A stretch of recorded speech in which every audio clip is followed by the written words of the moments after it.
嗨，大家好，我是谭立人，欢迎来到新一期的播客节目。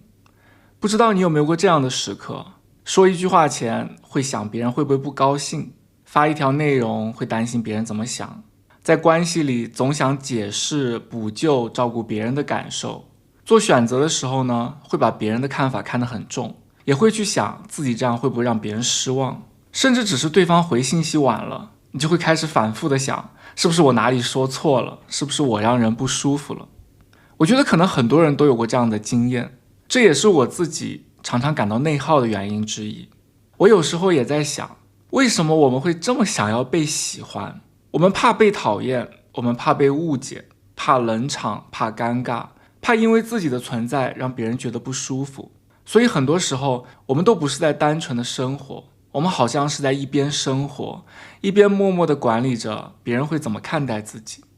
我最近对这件事情的感受特别深。前几天早上，我收到一个朋友发来的微信，是一张截图，然后朋友打字说：“你火到这个程度了吗？”我点开一看，那是一篇别人发的帖子，标题的大字写着：“谭立人的播客一直在灌鸡汤，听不下去。”我朋友的解读是：你真的很有讨论度。他觉得负面的声音也侧面反映了很多人在听这个节目。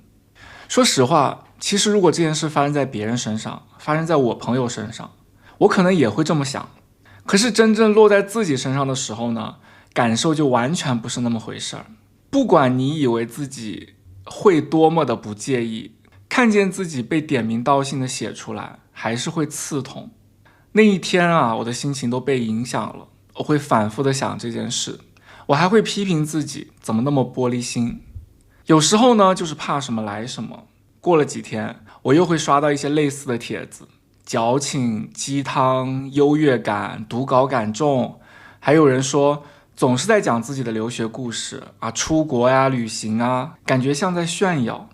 就是看完一篇又会刷到新的，然后会不断的有新的词、新的点被批评。我也觉得很无奈啊。你会发现在这个大数据的时代啊，有些评价你明明不想看，它还是会被推到你的面前。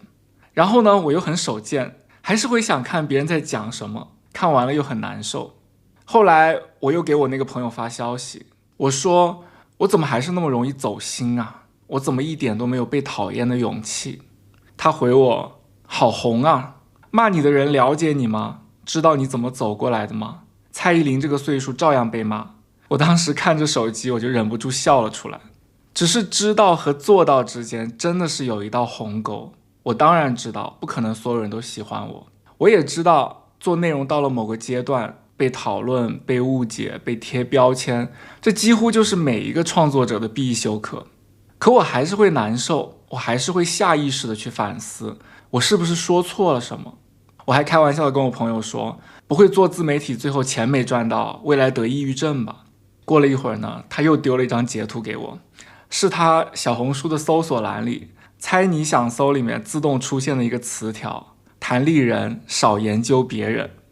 然后我那个朋友用大大的红色把这个词条圈了起来，发给我。这是我某一期播客的标题：少研究别人，多塑造自己。这好像一直都是我的课题，我好像太在乎别人说什么，别人做什么。我在那一期的节目里也讲，过度关注别人只会强化你的匮乏感，而真正的掌控感来自于精进自己。也是在那个时刻，我忽然重新意识到一件事情，原来长这么大，原来看似走了这么远的路，我还是没有摆脱别人的评价、别人的认可这件事。原来我还是想要被喜欢，或者说的更准确一点，我还是很怕被讨厌。后来我慢慢觉得，想被喜欢，很多时候并不是出于虚荣的原因，也不是出于自恋。我觉得更深一层的心理因素可能是我们很早就把被喜欢、被接纳误认为了一种安全感。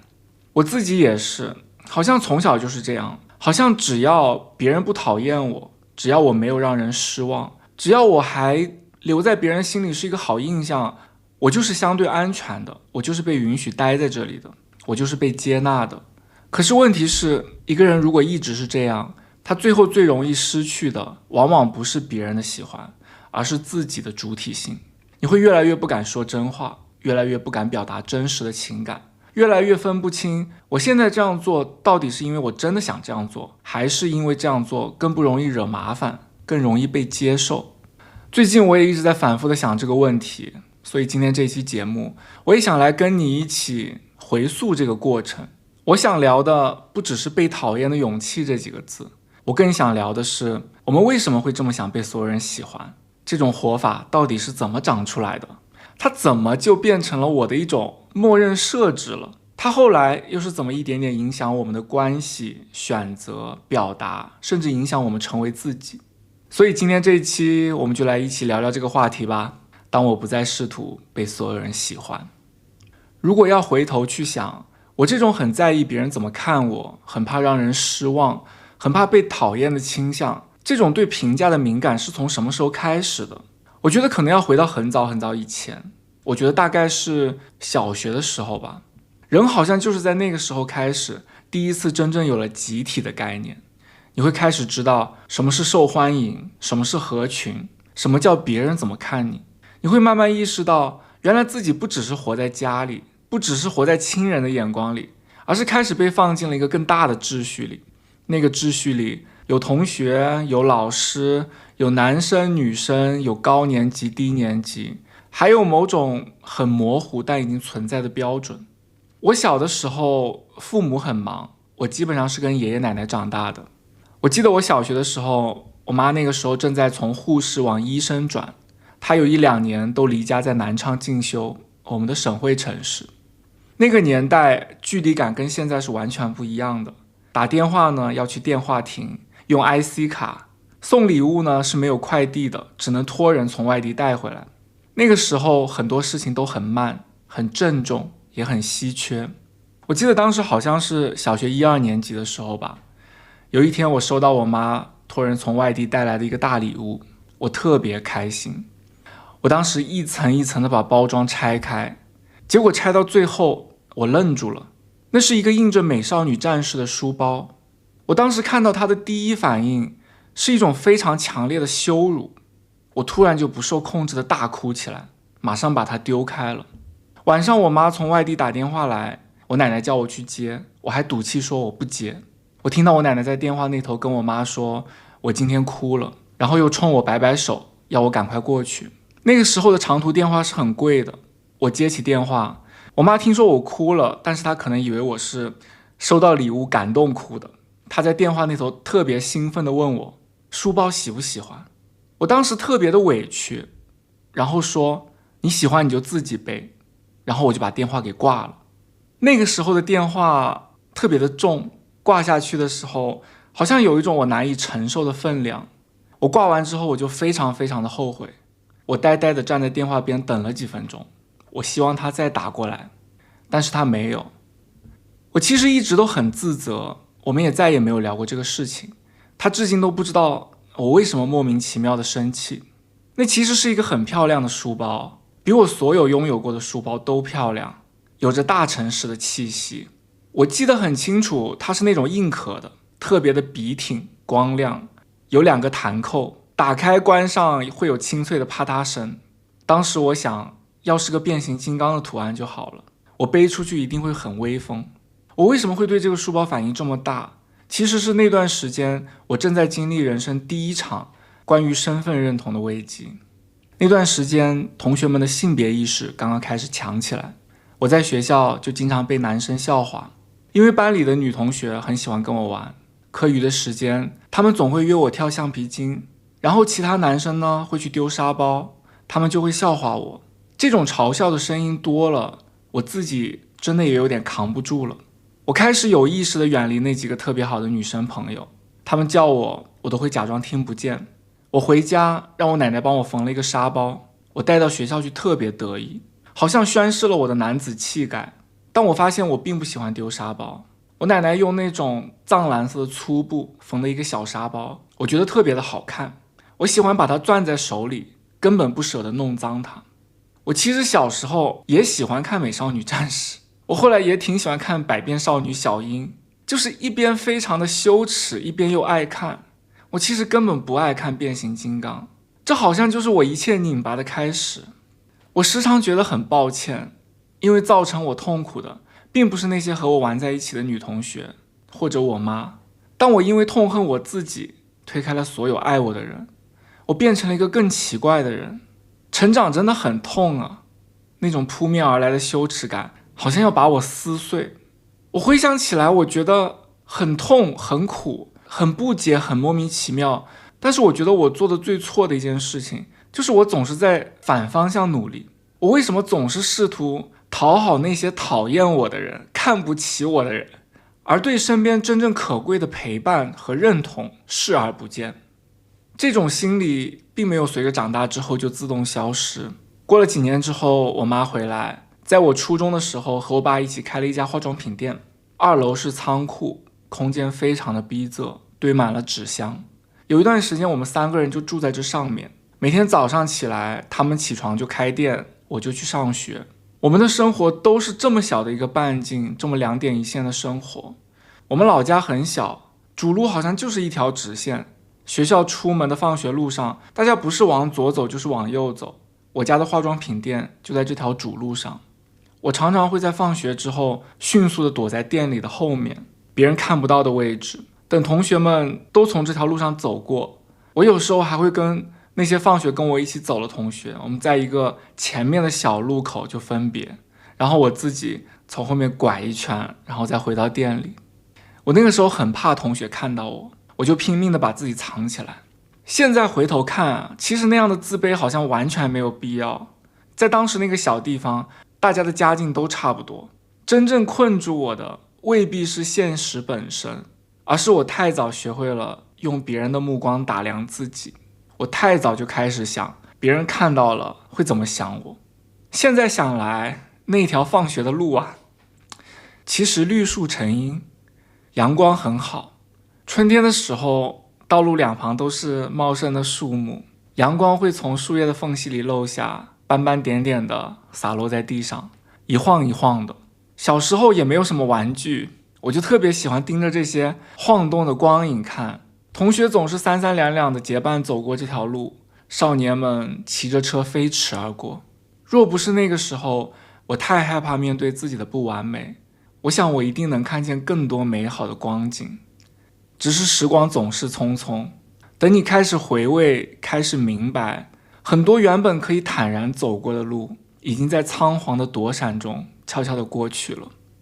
我觉得这是成长里一件特别残酷的事。我好像没有跟任何人讲过这个故事，但我想那个美少女战士的书包，如果能回到过去，我想我会很自豪地背着它去学校。我想我会大大方方地向所有人展示，这是我妈妈送给我的礼物。我会对那个躲在货架后面的自己说，你不必藏起来，那条路很美，你值得走在阳光里。我觉得渴望被人喜欢带来最大的陷阱，就是你可能会因为负面的声音错过真正的爱。后来我会慢慢发现，长大以后想被所有人喜欢这件事，它其实不会消失，它可能会换一种方式存在在我们的生活里。小时候就像我说的，它的展现方式可能比较直接，你会知道自己在怕什么，怕被笑，怕不合群，怕在集体里变成出头鸟。可是长大以后，这件事情会变得越来越隐蔽，你不一定会承认自己想讨人喜欢，你甚至会觉得我不是那样的人，我并不在乎别人是不是都喜欢我。可是它会悄悄地变成另外一种更体面、更成年人也更难被发现的活法。它会变成我不想惹麻烦，我不想让别人失望，我不想让场面变得尴尬，我不想扫兴。很多成年人其实都活在这种很轻微但持续的自我让渡里。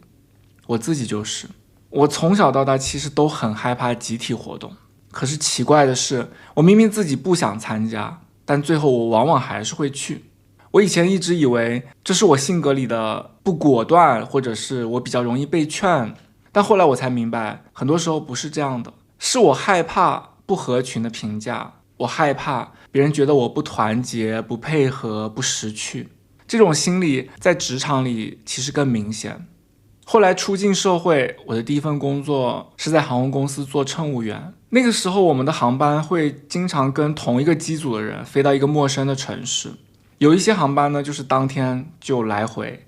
有一些航班是我们会停在那个城市，可能待个2-3天再飞回来。对新人来说，很多活动都是集体的。我们飞到一个陌生的地方，我们会一起吃饭，一起行动，一起去所谓到了这里就一定要体验的地方。那种氛围里，你会很容易默认集体活动就是应该参加，好像不参加就是有点搞特殊，有点奇怪。我记得我第一次飞银川的时候，机组里的人就有人特别热情的提议说，大家一定要去吃羊蝎子。去过的同事呢都很推荐，讲得特别起劲。我呢就很沉默，因为我其实是不吃羊肉的。但是那个时候我的第一反应是，我不要成为那个破坏气氛的人，所以我什么都没有说，我就跟着去了。那一顿饭我基本上都在涮青菜吃，好像也没有人发现，或者说也没有人在意。后来第2次飞银川，第3次飞银川，差不多都是类似的安排。每一次只要有人提议去吃羊蝎子，我还是会本能的默认自己应该要加入。直到有一次呢，机组里有一个同事，他很自然的就说，他不去了，他约了当地的朋友。我当时心里其实是有一点震动的，因为我原本会以为一个人不参加集体活动，大家至少会在背后议论一下吧，吃饭的时候得讲他2句吧，或者是会觉得他不合群吧。可是现实是什么都没有发生，没有人介意。然后我当时突然就觉得说，我们真的是来到了社会里，或者是说来到了一个更成年人的场域，没有人在以这么苛刻的，甚至是有点无聊的标准在评判别人。然后下一次我也第一次为自己找了一个理由，我说刚好这边有亲戚朋友想要去看望一下，其实并没有。后来我就一个人在那座城市里闲逛，我永远都记得那种感觉，那种感觉很小，小到可能在别人看起来根本就不值得一提。可是对我来说，那一天我第一次非常具体的感受到，原来自由啊，它不是一件很大的事，它有时候只是你终于没有勉强自己去参加一个你不想参加的集体活动，你终于没有再为了让别人舒服，把自己排到了优先级的后面。多么小的一件事，我现在都记得那种感受。我后来意识到那一刻为什么带给我那么大的触动，就是因为它在我身上出现了一种很久没有出现过的松动，好像我终于不用一直在心里扮演一个很懂事、很配合、很不会让别人为难的人了。后来我越来越觉得，很多成年人身上那种被喜欢的焦虑，其实都是这样活着的。它不一定会表现为明显的讨好型人格，它也不一定会表现为特别明显的去迎合别人，它更像是一种下意识的自我管理。你总会先想别人，再想自己。你总会先考虑这个场面，再考虑自己的感受。在很多的关系里其实也是一样的，有时候我们很难拒绝，不是因为这件事真的多么的重要，就是因为我们习惯去把让别人舒服当成是一种责任。这也是为什么我即使在一种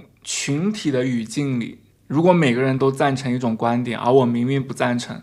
我可能也会觉得算了。我常常觉得没关系，我的感受并不是很重要，我是怎么想的，我是怎么看这件事，好像也没有人会在意吧，就把这些发言权让给别人吧。在很多的时候我都是这样子的，我是非常沉默的那一个，我看起来好像没有自己的想法，其实是因为我常常在控制自己，我知道我的想法跟别人不一样，我说出来就会有表达的危险，而我从小到大就没有练习过去承担这种做自己的冒险。可是问题是，如果一个人总是这样子的活，最后他就会慢慢变成一个看起来很好相处、很体贴、很懂事的人，但是只有你自己知道，你心里其实是有委屈的，你是有一部分没有表达出来、没有被看见的自己。我发现被喜欢它有时候并不来自于一种讨好、迎合，或者是让渡自我，它有时候是一种交换。就像我以前会说向上社交，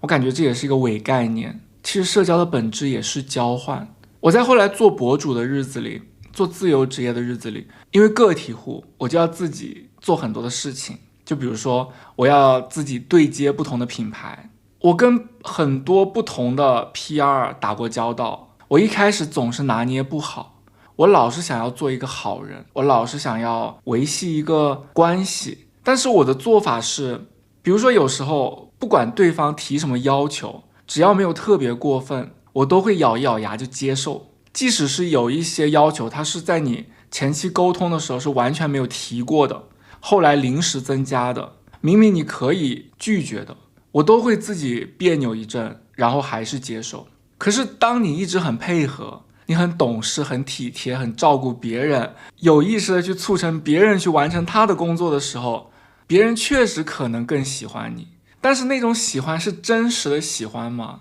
我觉得它有时候是建立在一种你不麻烦、不反抗、不让人难受上面的。这种喜欢其实是非常浅薄的，甚至是我觉得在很多的工作环境里，这种喜欢和不喜欢完全是没有必要的。我后来开始警觉这一点，是我发现我的这种做事方式，它伤害的不只是我的情绪，它会慢慢伤害一个人更珍贵的东西，它会伤害你的判断。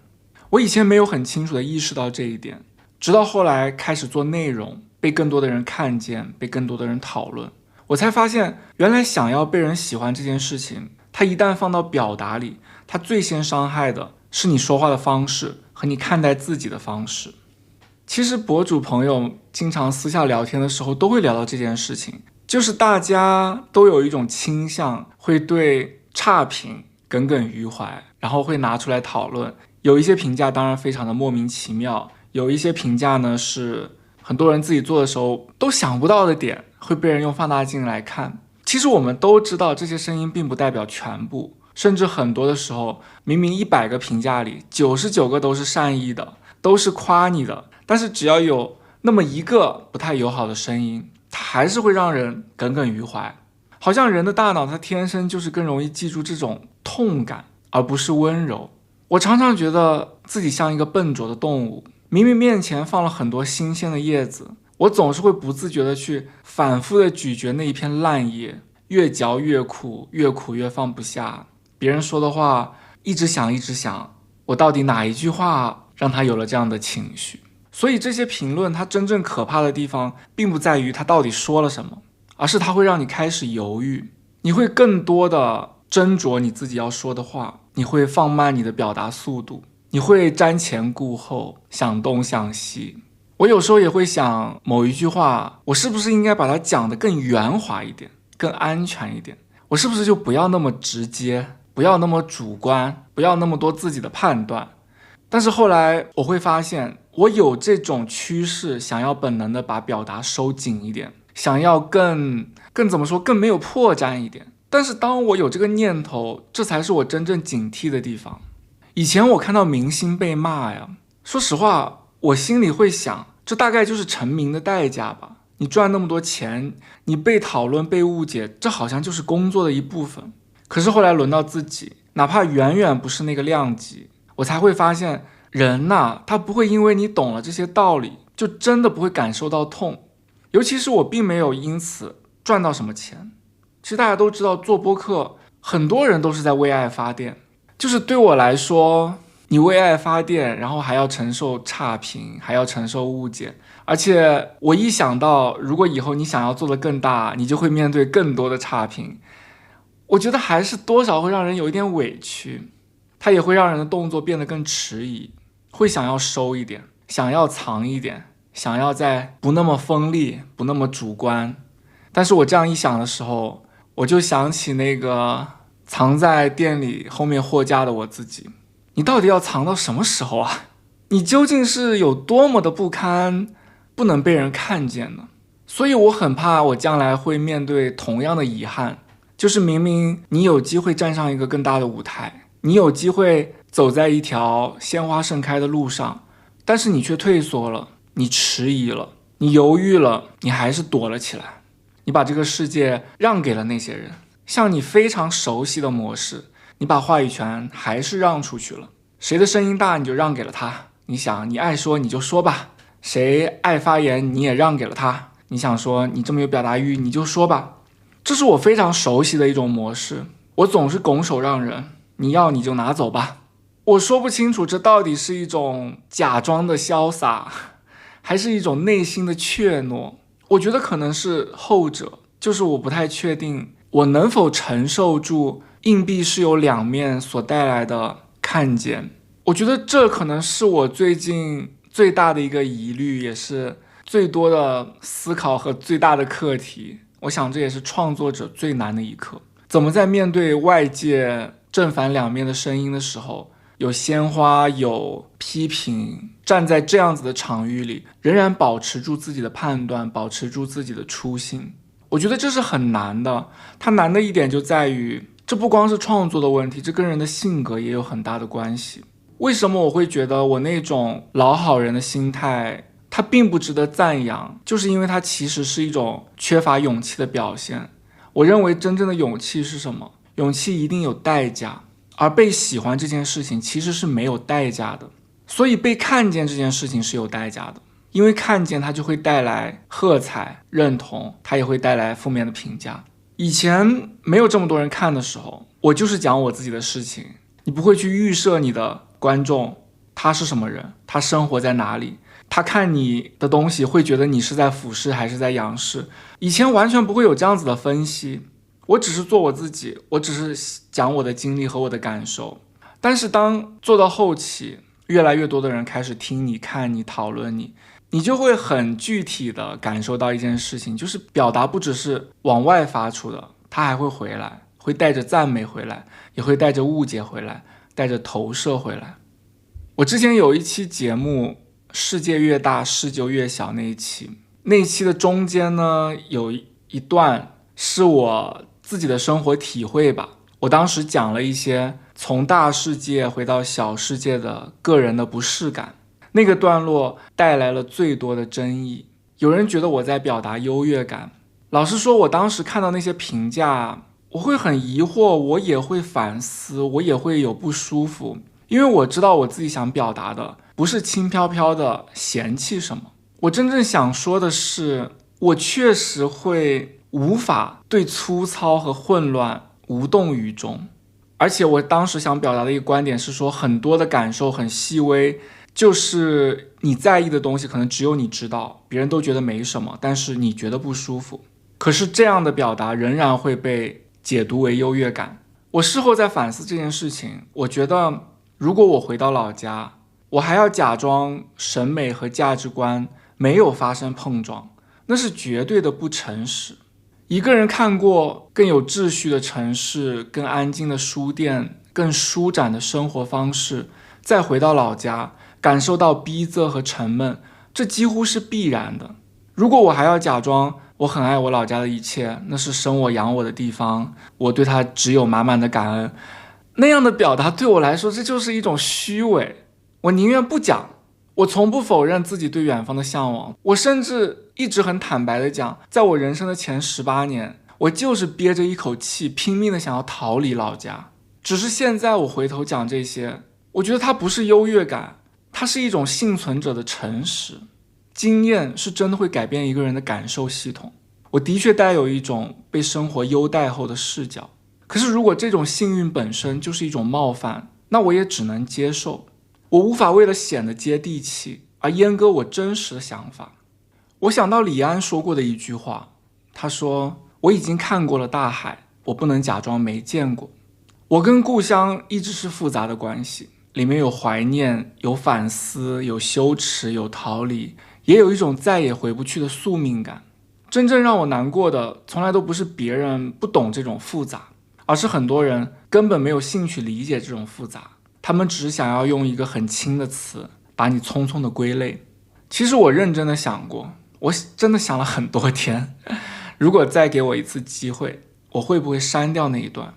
我觉得我可以不去讲假话，但是我可能有这个选择，去删掉可能引起争议的部分，去删掉可能有冒犯的可能性的部分。但是我真的想了很多天，我跟你说，我真的很内耗，但是我最后得出的结论就是，我不会。再给我一次机会，我知道有几十万人会听那一期，我知道它可能会剪成切片被更多的人看见，我仍然不会修剪掉那一期。很多真正有生命力的表达，它本来就是局部的、不完整的，甚至就是带着当下的情绪和局限。它本来就不是论文呐，它也不是公关稿。可是如果一个人的表达变得滴水不漏，那他就变得平庸无奇。铃木光司曾经说过一个观点，我很喜欢这段话，他也经常在我对于表达有犹豫的时候出现在我的脑海里。这段话是这样说的：说花美，就会有人说也有不美的花。预想到会有这样的抱怨，于是写既有美丽的花，也有不美的花。那这基本上就是废话，让所有人都认同的文字称不上表达。所以我在这个思考过程里，最后还是跟自己和解了。我想我不仅不会想要更圆滑的表达，我甚至渴望打磨自己，拥有更锋利的表达。就好像一个做了一辈子的老好人，终于决定不再讨好了。因为你突然发现一个很可悲的事实，就是你已经这么讨好人格了，你已经这么卑微了，你已经这么试图让别人高兴了，还是会有人不满意，还是会有人觉得你有优越感，还是会有人觉得你没能取悦他。所以我们都就做自己吧，别人的声音是别人的事情，这不是被讨厌的勇气里讲的吗？课题分离。我不想讨好任何人，我的内容也是，我的人生也是。以前我很怕被讨厌，是因为我觉得那好像意味着我做错了什么。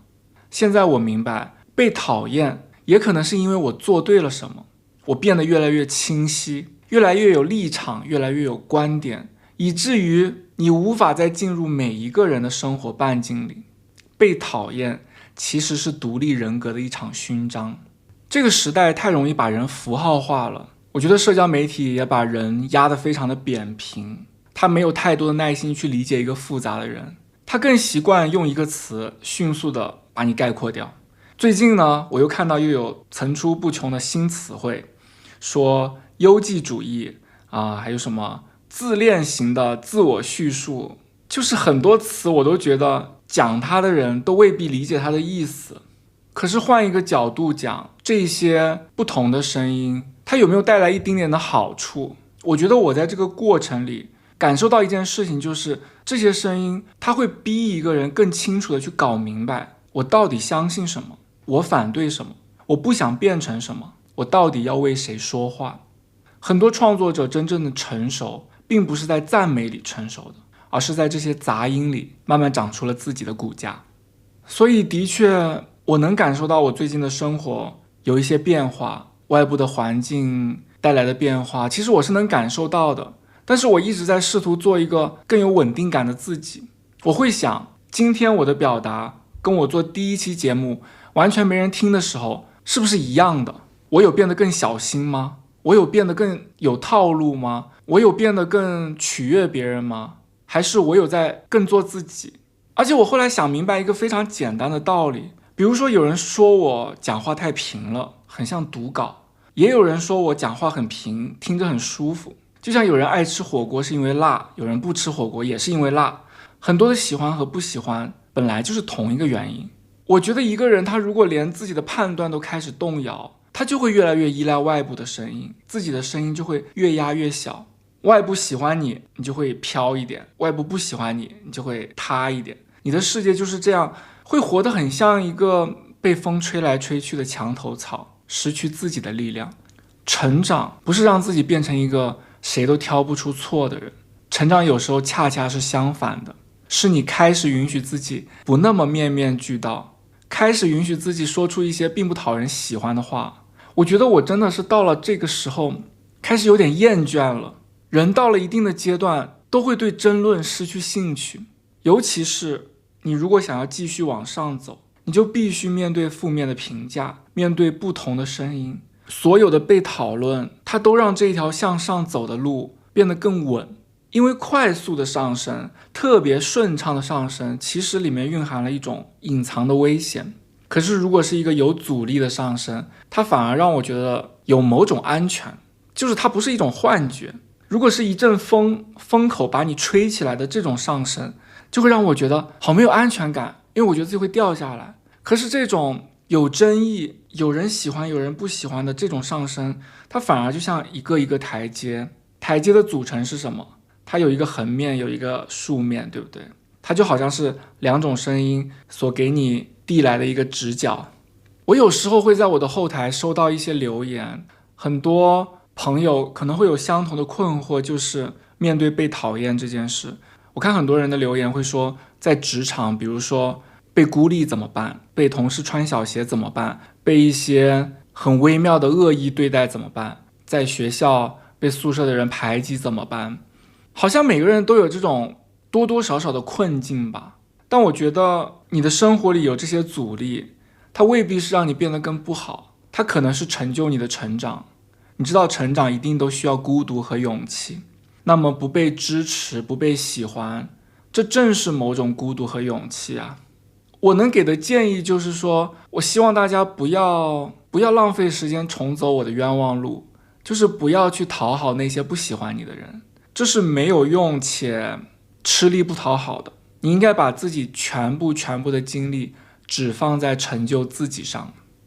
与神对话里面有这么一句话，他说，只要你还在担心别人会怎么看你，他们就能奴役你，只有你再也不用从自身之外寻求肯定，才能成为自己的主人。所以我想有一种摆脱的方式，就是全力以赴做好自己的事，奔跑起来，让那些声音都变成耳边的噪音。后来我开始想一个更深的问题，我到底想要的是什么？我想要的是广泛的喜欢吗？是所有人都觉得我还不错，所有人都不讨厌我，所有人都对我有一个还可以的印象吗？我认真的想过这个问题，然后我发现好像不是。我真正渴望的不是广泛而浅薄的喜欢，而是偏爱，是那种因为我是我，而不是因为我刚好符合某种期待，刚好让人舒服，刚好看起来体面，所以才留下来的东西。读大学的时候，我喜欢过一个人，那个人就是什么都好，对我也好，好到有一点不真实。你会觉得这样一个人，他好像每一个细节都没有缺点，好到让人产生怀疑。后来我就慢慢发现呢，他几乎是对所有人都好。我不知道大家有没有在生活里碰到过这样子的人，他是一个挺好的人，他没有问题，他对所有人都好，那是他的处事方式，是他的教养，是他的性格，可他不是偏爱。我记得我自己当时很快就冷却了下来，因为我突然明白一件事情，有些好，它其实并不会让你真正的安心，它看起来很温柔，很得体，但它并不落在你的身上，它不是朝你而来的。在恋爱中，我特别爱追问的一个问题就是，你到底喜欢我什么？我常常问，我知道这个问题有点讨人厌，有点难回答，但是我还是很爱问这个问题。我想要确认他喜欢的人是我。如果他的回答是你很善良，你人很好，好相处，这样的答案我是不能满意的，因为这样的人很多。我要一个答案是我一听就知道，哦，那是我。比如大学有一阵子我特别有洁癖，我其实特别不喜欢我那个样子。比如说我可能洗澡快洗完了都，但是如果我在擦身体的时候，手肘不小心碰到了墙壁，我就会把水打开再洗澡洗一遍。比如说我在宿舍，我不会让任何人坐我的床上等等的。我当时其实很苦恼，但是我记得当时有一个对象说，听说你住酒店还要自己带床单被罩，你的洁癖还挺可爱的。当时我就想，哇，好具体，好偏爱，这是我要的。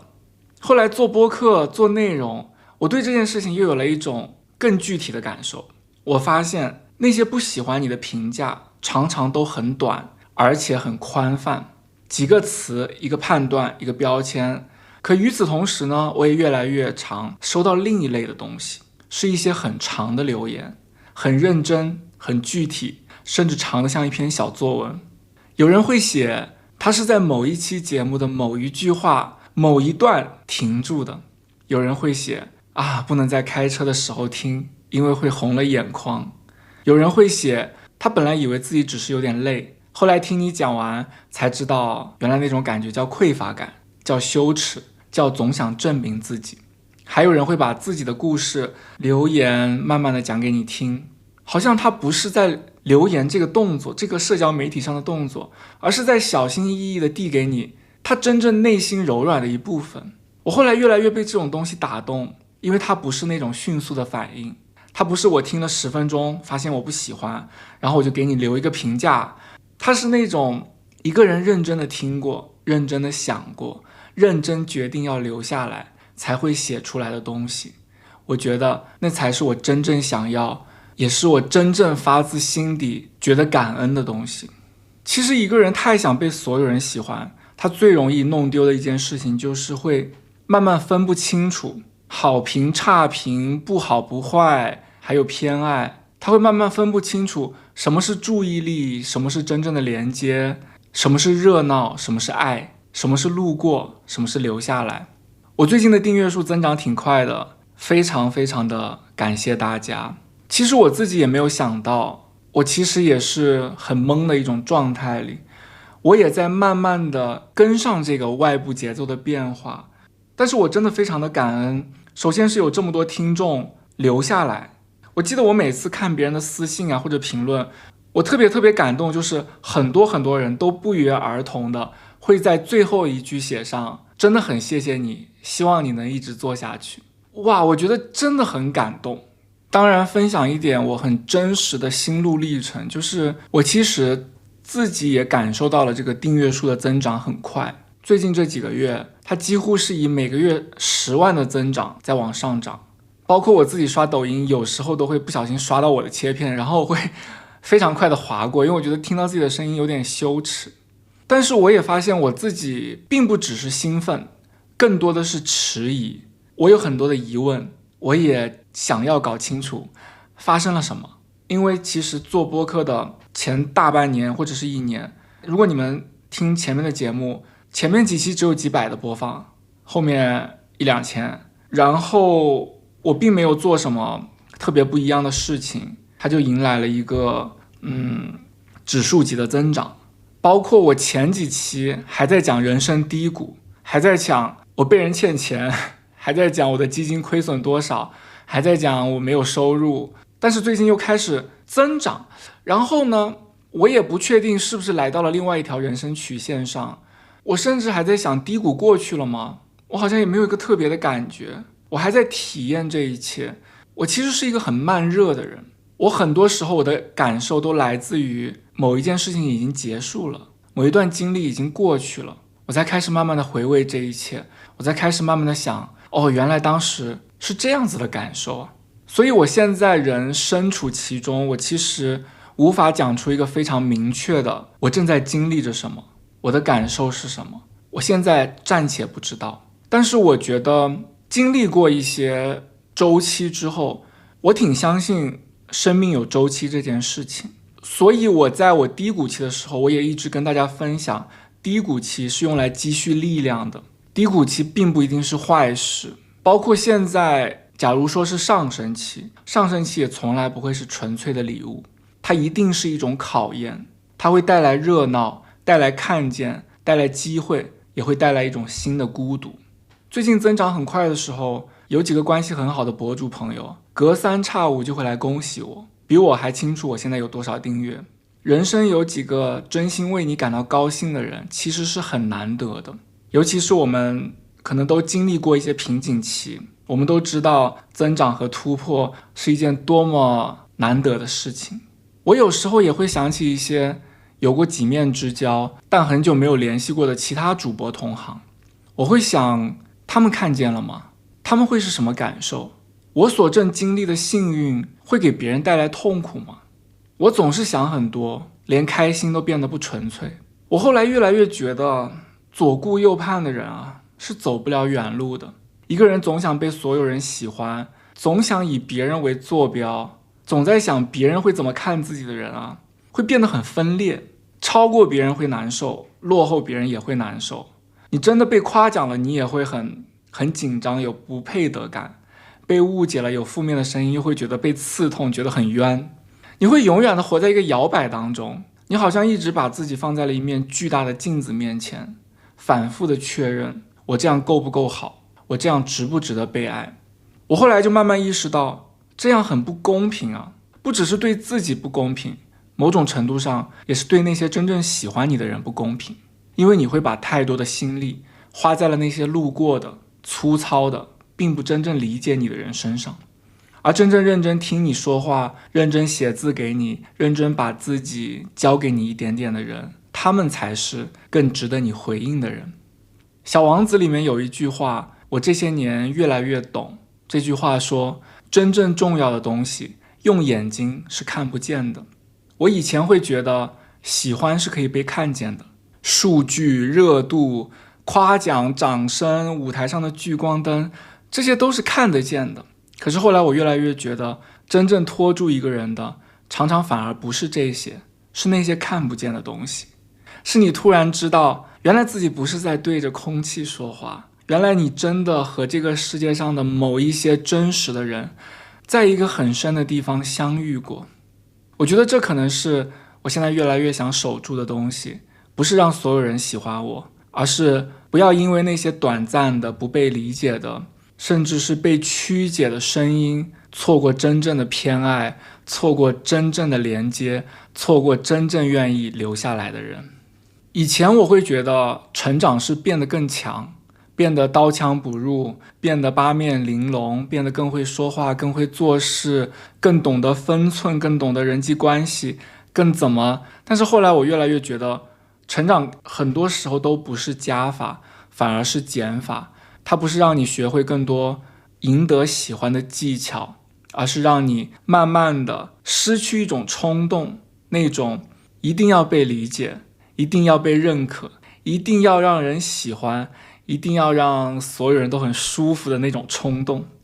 我觉得自由最难的地方也是在这里，自由很多的时候都是有代价的。那个代价就是，当你选择你不再勉强自己去参加饭局也好，聚会也好，代价可能是有人觉得你很难约。当你终于不再解释一个误会的时候，你觉得懂你的人自然懂的时候，代价可能就是会有人照样的误解你。当你终于说出自己真实的感受，不去考虑别人会不会被冒犯的时候，代价可能是会有人觉得你不再可爱了。我觉得如果说自我成长，我只是轻飘飘的说你要做自己就好了，那这就是鸡汤。但是我认为什么东西不是鸡汤，就是你要去明白，做自己当然很好，可是做自己不是没有代价。一个人真正开始做自己，往往就是从承受这些代价开始的。被误解，被曲解，被排挤，生命中的那些孤独、勇气，我觉得这些都是代价，这很值得，也没有什么好后悔的。我觉得真正的遗憾是你把自己藏了起来，而不遗憾的是你真实的展现了自己，但是有人不喜欢，他决定离开你，这其实并不遗憾。长大很多时候就是一种筛选，身边的人也是。我觉得我尊重别人，觉得我变了，觉得我好像有优越感，觉得我怎么样，但这件事呢，的确就是说起来容易，做起来难。我觉得我自己到现在也还在练习，我肯定没有办法完全做到，甚至我都不觉得我自己能够真正的做到。现在更像是一个开始，就是我意识到我应该更坚定的做自己，我应该不再摇晃，尽管外部的世界会变化，我应该生长出我自己的更完善的内核，以至于不管外部怎么变化，以后是有100万个人听，还是以后无人问津，是不是我都不会改变？是不是我都在坚持做我自己仍然想做的事情呢？上一期在高敏感节目的那一期里，那一期的结尾我问了大家一个问题，我说如果有一个按钮怎么样，你会不会按？那今天呢，我同样有一个按钮，想问大家你会不会按？有这样一个按钮，如果按下去，所有人都会喜欢你，但是你会变得平庸，变得圆滑，变得再也没有棱角，你会按吗？我想我不会，因为我后来慢慢明白，如果没有真正的讨厌，可能就不会有真正的喜欢，没有误解，就不会有那些跨越误解来懂你的人。如果我为了消除那些比如说优越感的指控，去刻意变得接地气，去讲一些连我自己都不相信的平庸话语，那么那些原本因为我的真实，我的表达而留下来的人，他最后也会因为我的平庸而离开。这就是真相。那些让你闪光的东西，往往也是别人攻击你的武器。你想要成为一个独特的人，就注定是带有冒犯性的。但我也越来越明白，比起做一个完美但虚伪的好人，我更想做一个真实但有棱角的自己。前段时间休息了一阵，一个是因为我还在处理这些外界和自我的碰撞，然后还有一个原因呢，就是我过生日，想要给自己放一个小小的假，我给我自己安排了一场旅行，去了意大利的佛罗伦萨。我之前就去过一次，其实整个意大利的氛围我都很喜欢，那种文艺复兴的艺术气息，还有那种你知道意大利人常常说无所事事的快乐，我觉得那是我非常稀缺的。我不知道什么是无所事事的快乐，但是我在学习。然后我很早以前我就定了这一次旅行佛罗伦萨。有一个画面我记得很清楚，有一天傍晚，我在非常标志性的那个圣母百花大教堂下面坐了一会儿，那里有一个小广场，广场上有一个白发的老爷爷在拉小提琴，旁边是长椅，一边的长椅呢并排坐着4个看起来18、19岁的姑娘，她们一人手里拿着一个 gelato， 就是意大利的冰淇淋。然后另外一边的长椅呢坐了一对很年轻的情侣。我当时呢本来想拿起相机来拍下那一刻的光线和人群，然后就在我举起相机的时候，那一对恋人突然站起来跳舞了，女生在男生的手臂下面转圈，两个人笑得特别开心，好像那一刻这个世界上根本就没有了别人。那个时候已经是意大利的晚上7点多，夕阳从斜面照下来，光很暖，风也很轻。我在旁边也找了一张长椅坐下来，小提琴的旋律慢慢的飘过来，我看着逆光里的广场，看见鸽子振翅飞过，我突然有一个念头特别清晰的冒出来。我当时想，我们是为了这个世界的美好而活着的呀，不是为了任何一个讨厌我们的人啊。